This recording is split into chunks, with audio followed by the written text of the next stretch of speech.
It was tough, you know. I remember one time Don flew to Brussels. I was in Europe anyway working, and Don flew to Brussels where we had a lens where, you know, we were packed in and there were maybe 7 participants. Now that was the tough part of it. I remember one time I went around the world with Sarah and Steve Allen and Gary Tomlinson. And in Taipei, we did not know this, but our course was scheduled to be held in a hotel that was a brothel. And we didn't know this. And we were having trouble getting people to come. And we didn't know why. And we would tell them, and they would be interested, and then they would find out where it was, and then, you know, they would say, they very politely tell us that there wouldn't be any way that they could make it for that weekend. Maybe another time, you know, they'd be so polite about it.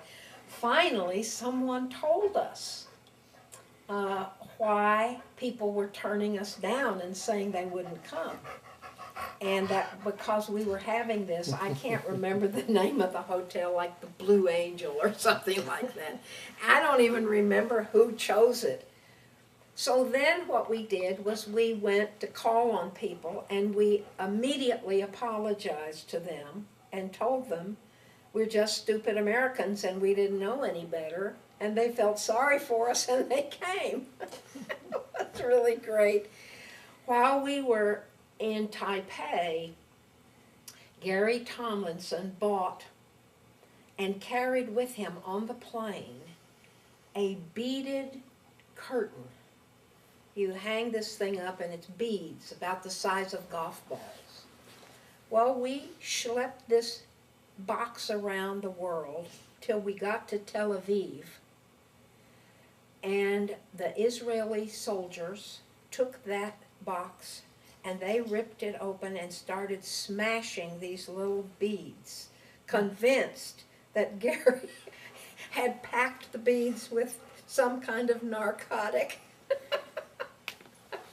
But when we landed in India, we first got to Hyderabad, where there was ITI. Gene Marshall, Fischel. Oh, it was 120 degrees. It was so hot. But that was where I met Vinod Parekh. He met us at the plane. Don came from the United States to Bombay for this big course with the Rotary Club downtown.